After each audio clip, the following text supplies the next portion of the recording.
আসসালামু আলাইকুম রহমতুল্লাহ বরাকাত। শুভ দুপুর। আজকে করে ধোয়া হয় না ভাত তো কালারফুল হয়ে গেছে।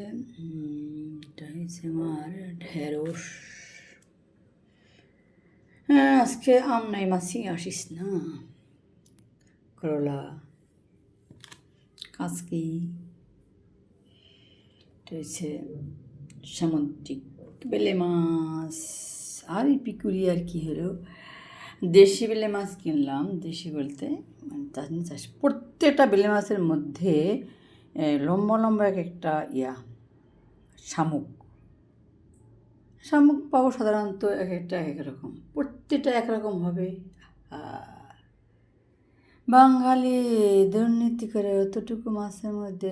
মাছটা মেবি মাছের পিসগুলা 2.5 ইঞ্চি করে হবে। আহা, মানে যতই দেখি পরিবেশটা পলিউটেড না, প্রত্যেকটা মানুষ করাপ্টেড। সি সি সি সি সি। আল্লাহ তোমার নিয়ামতের শুক্রিয়া, একটু সমাজটা ভালো করে দাও আল্লাহ। আমি